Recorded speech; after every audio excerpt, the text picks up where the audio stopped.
Please won't you pray with me? May the words of my mouth and the meditations of all of our hearts together find their way into the heart of God this morning. Amen. Beloved, do not forget that God, the one who created all this beauty you see around you, look out the window, it's finally spring-ish. It's sunny anyway. All this beauty that you see around you, all of this diversity, all of this light and darkness, and all the stars and planets and earth and sky and wind and fire and all manner of land and sea creatures, great and small, the intricacy of this flower and the patterns on a butterfly wing, that same creator of all that is, looked around and decided that the world needed one of you too. All of you, and made you that beautiful and that intricate and that complicated as well. And every stranger you meet in every form of human diversity was created by that same creator. Black people, white people, brown people, gay people, straight people, transgender people, people of every religion, race, and creed, people from every nation, immigrants from every land, documented and undocumented, people who are able-bodied and disabled-bodied. All people were created beautiful by that same creator. Stand in awe of that mystery. God says through the mouth of the prophet Isaiah, I have called you by name. I have called you mine. Do not forget, God says, that humanity is precious in my sight and I love you. Do not fear, for I have redeemed you. You will not look into the eyes of a person that God does not love.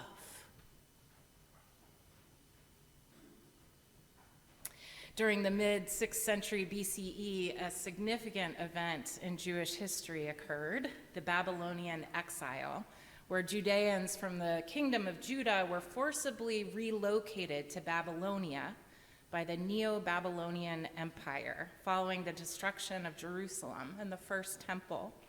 This period, also known as the Babylonian captivity, saw the forced relocation of many Judeans from the ancient kingdom of Judah to Babylonia by the Neo-Babylonian Empire.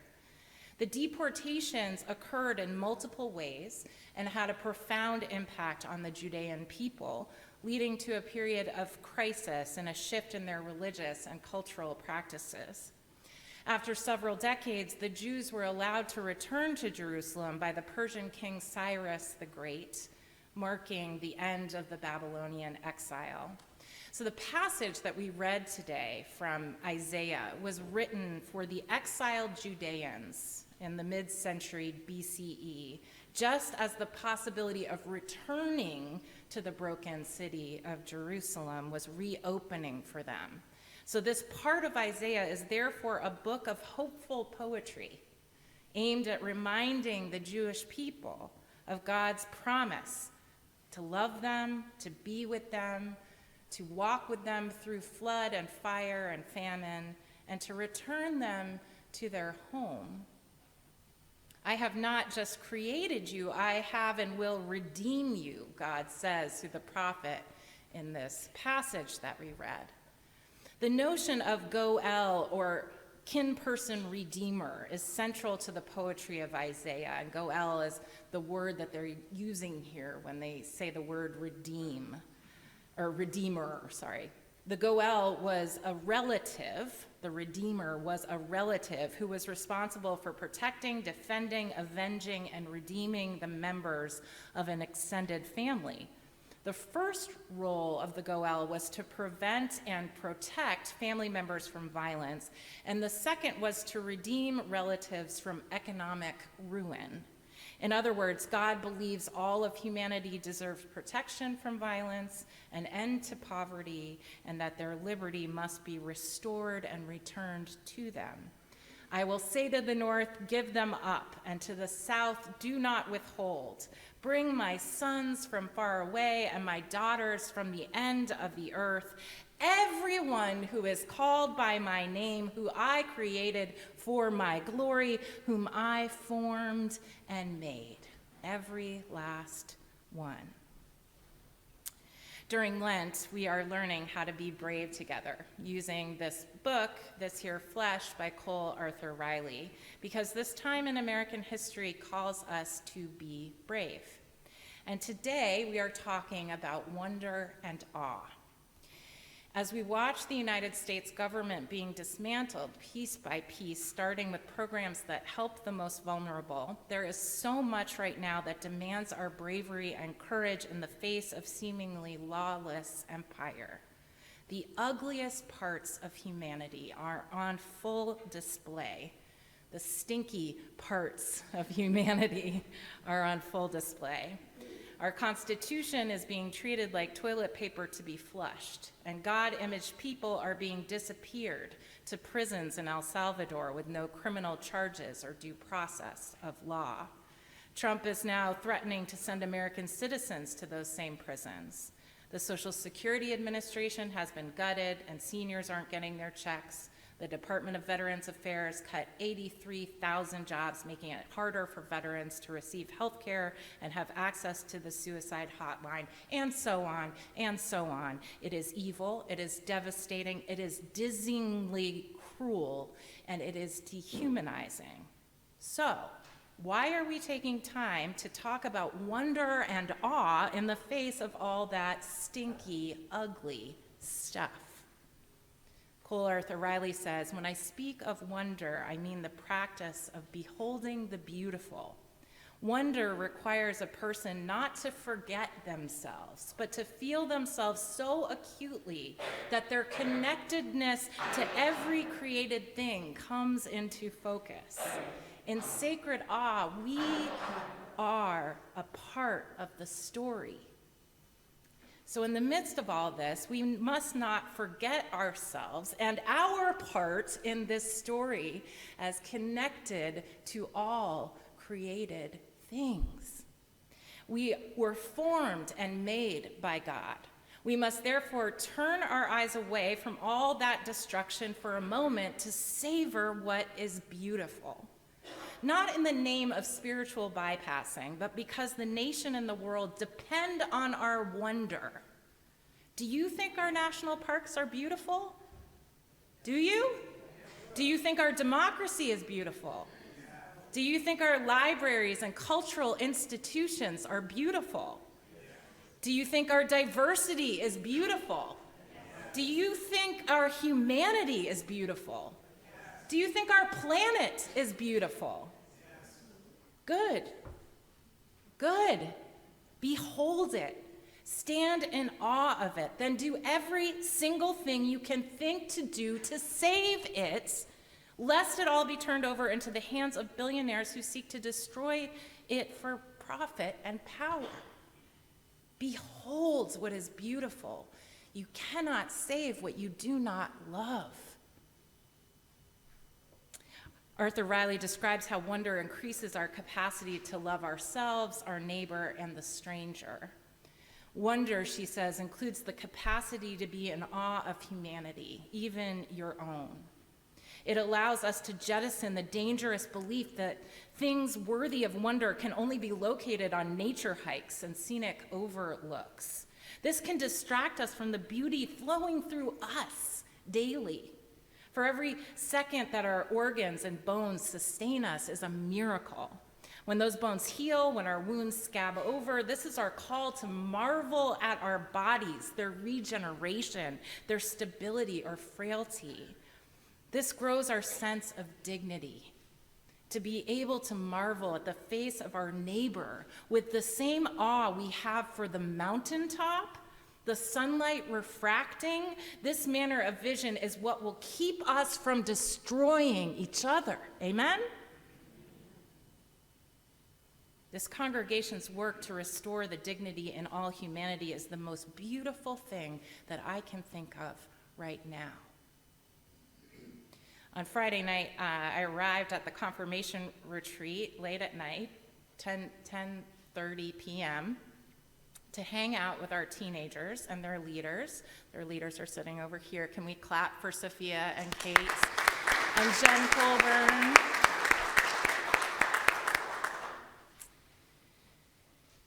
Each of the teenagers there that night had shared their struggles before I arrived, with self-doubt, with death of parents and friends, divorce and depression, and so on.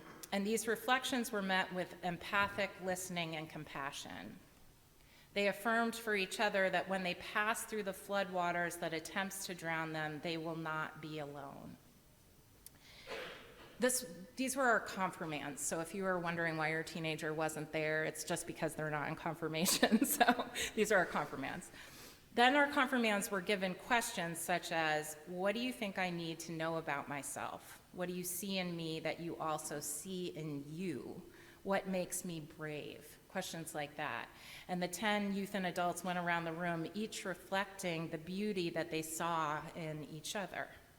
Every single youth and adult was in tears as they listened to affirmative feedback about how their peers saw them, strong at the broken places, capable of changing the world around them, unaware of how beautiful they are.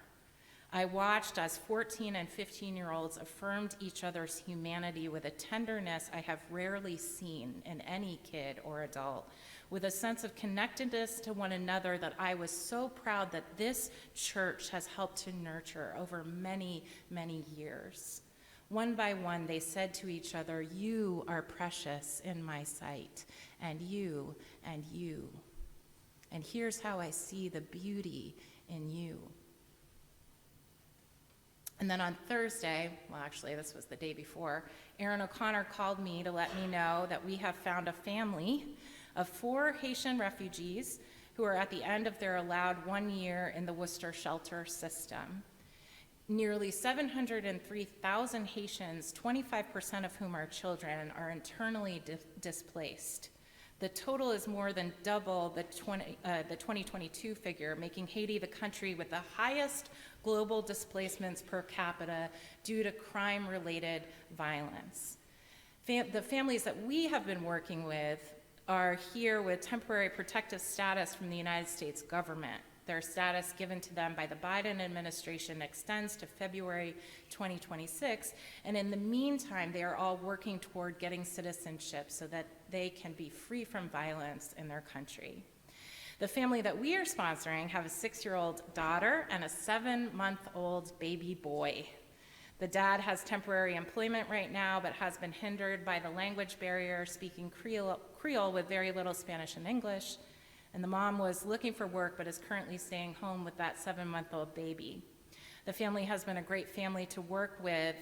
The Worcester Area Mission Society says they're working hard and being very compliant and meeting the conditions and appointments. They have a vehicle for transportation, which allows them to keep the current job that they have and meet other services available to them in Worcester. So we are delighted to be meeting them on Monday with an interpreter who agreed to help us from a Haitian church in Leominster. And we have a fully furnished apartment that we got for them in Leominster. Thanks to all of you. You did that in about a week. Good job. And now we are working on getting baby supplies. As Kate Petrovito wrote on Facebook, "I teared up at hearing this news. First Church, we are having a baby." What can be more beautiful than that? This news was followed up the next day with the news that the Trump administration has revoked legal status for 530,000 Cubans, Haitians, Nicaraguans, and Venezuelans. The 530,000 legal immigrants here are fleeing war and violence and they have been warned to leave the country before their permits are canceled on the 24th of April. So that's in a month. Meanwhile, he has offered 70,000 white South African refugee status due to being victims of unjust racial discrimination. The cruelty and racism are indeed the point. We do not know where this leaves our new family legally. So, what can we do? What can we do? everything we possibly can to keep them safe from violence, for they are precious in God's sight. What can we do? What should we do? Everything we possibly can to keep them sheltered, successful, and fed, because God will redeem them. What should we do? Stand with them. God will bring us through the fire. What should we do? Fight for them. God will give nations in exchange for their lives. So what should we do? Our call, my friends, has never been more clear. When I was hungry, you gave me something to what? When I was thirsty, you gave me something to, and when I was a stranger, you welcomed me. What should we do? Not give up. We will not capitulate to evil, even when evil has been legalized. It was legal to round up 4 million Jewish people and send them to concentration camps to die. And I was just following orders was not an acceptable defense at the Nuremberg trials. God is still the boss of us. The creator who made us and called all humanity beautiful is still the boss of us. Love, therefore, is the boss of us, not even the United States government. As for me and my house, we will continue to see and know the beauty in all of humanity. Can I get an amen? Amen. Cole Arthur Riley says, I think awe is an exercise, both a doing and a being. It is a spiritual muscle of our humanity that we can only keep from atrophying if we exercise it habitually. Awe is not a lens through which to see the world, but our sole path to seeing. Any other lens is not a lens, but a veil. And I've come to believe that our beholding, seeing the veils of this world peeled back again and again, if only for a moment, is no small form of salvation. The Christian church, beloved, was made for such a time as this. We cannot save what we do not love. So look at the strangers in our midst, flex the spiritual muscle of your humanity, remove the veils from over your eyes, and behold everything you see with the awe that it deserves. Behold the beauty in humanity. Our open eyes can save us. Amen.